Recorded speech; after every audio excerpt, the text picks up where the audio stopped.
Radio Espoir, plus que jamais, vous communique la vie de Dieu. Radio Espoir, l'amour de Dieu dans vos cœurs et dans vos foyers. FM 102.8. Vive pour le Christ aujourd'hui. Évangile et commentaire des tests du jour avec le Père Georges Yoboué.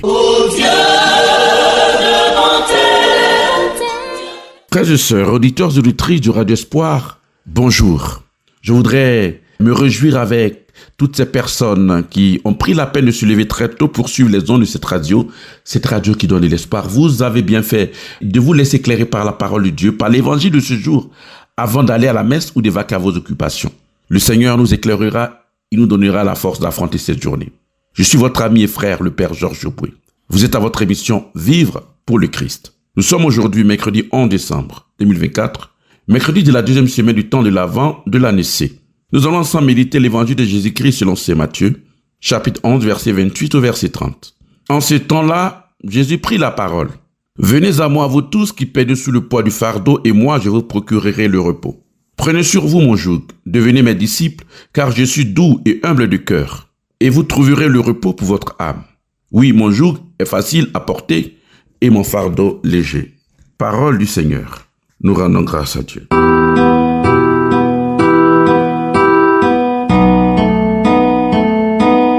Mon Dieu, au beau milieu de multiples activités, de mes plans, de mes sentiments, de mes distractions qui me viennent, me voici devant toi ce matin pour me laisser illuminer par l'évangile de ce jour.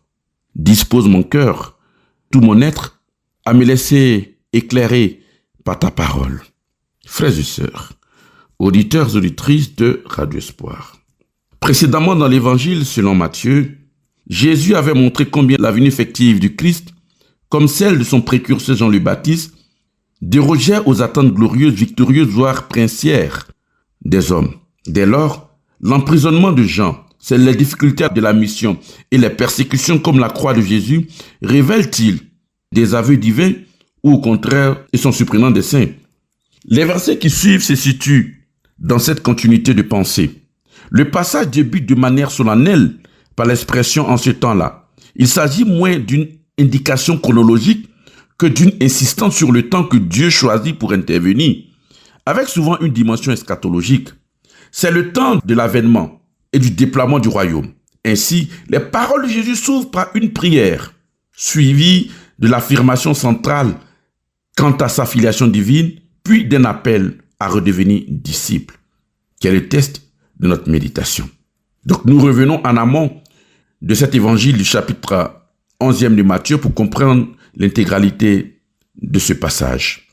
Dans les versets un peu plus haut, Jésus disait « Père Seigneur du ciel et de la terre, je proclame ta louange. » Cette première section vient comme une réponse à l'accueil difficile du royaume. Par cette louange au Père, Jésus pointe le dessein de Dieu. C'est la révélation qui en est le sujet.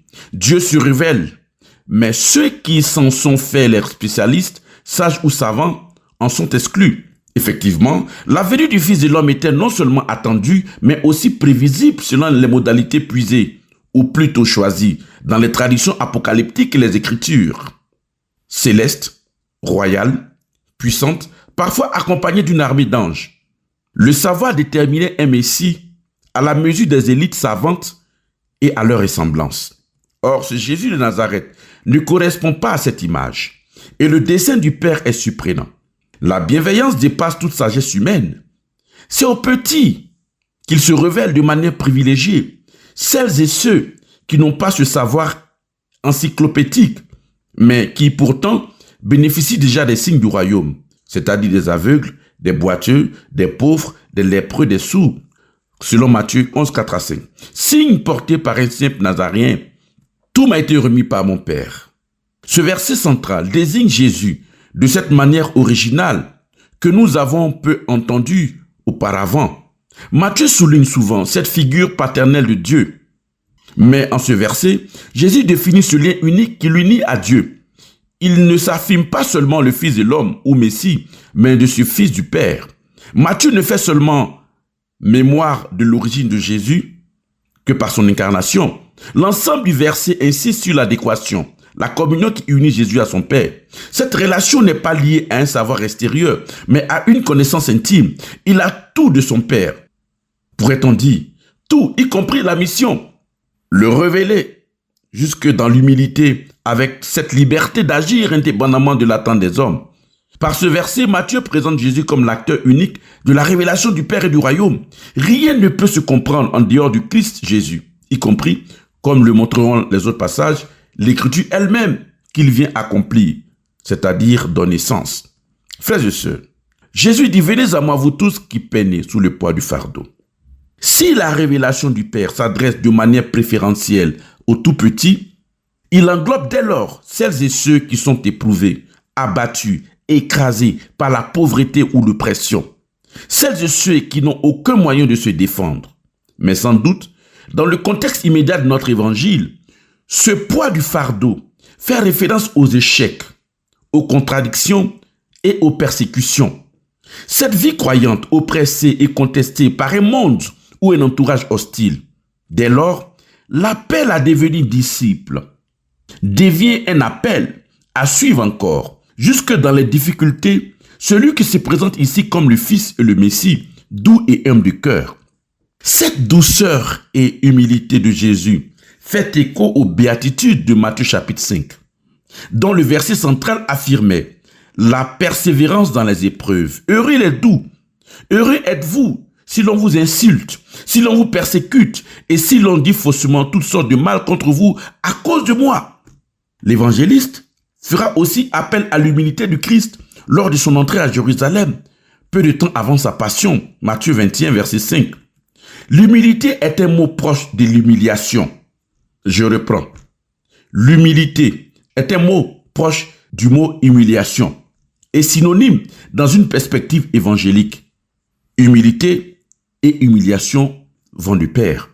Et il y a là un véritable changement de paradigme, de perspective. Le Fils du Père céleste est puissant. Le juge eschatologique et Fils de l'homme s'affirme doux et humble de cœur. Une telle affirmation correspond à un véritable oxymore.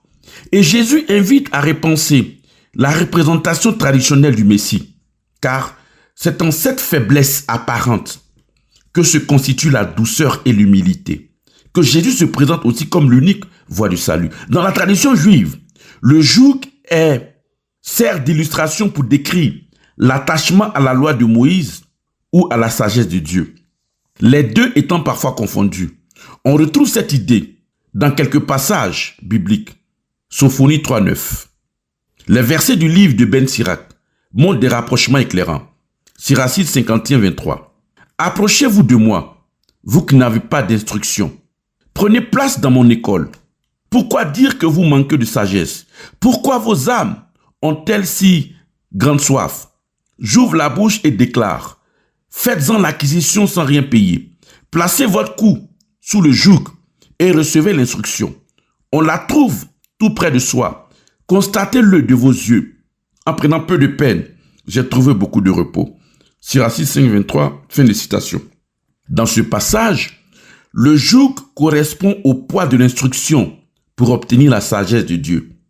Par ceux qui ne sont encore ni sages ni savants. Mais le joug ne désigne pas seulement une tâche ardue à accomplir. Il détermine un lien de dépendance entre le porteur du joug et son propriétaire, tel le bœuf guidé par son laboureur, tel un disciple vis-à-vis d'un maître. Or ici, il n'est justement plus question de devenir sage ou savant, ni d'acquérir une sagesse ou une connaissance de la loi de Moïse. La connaissance, pour le disciple, ne se réduit pas à un savoir, mais à une relation, à l'image du Fils qui reconnaît le Père, et inversement. Jésus dit, prenez sur vous mon joug. Le joug de Jésus tient justement à cette douceur et à cette humilité. Il n'est pas un poids, mais un repos, un lieu de paix. Là encore, la perspective est inversée. Le fardeau de l'évangile n'est pas celui lourd des oppressions subies, mais de la relation choisie. Bien-aimés dans le Seigneur, pour conclure cette méditation, la résolution que nous allons prendre, c'est de revenir à la joie de l'évangile, de revenir à la joie d'être chrétien. L'humilité et l'humiliation vont de pair. Le joug n'est pas un poids, mais une qualité de relation. C'est-à-dire ce lien filial qui nous unit au Père et ce lien fraternel qui nous unit au Fils nous amène à cultiver la qualité de notre relation.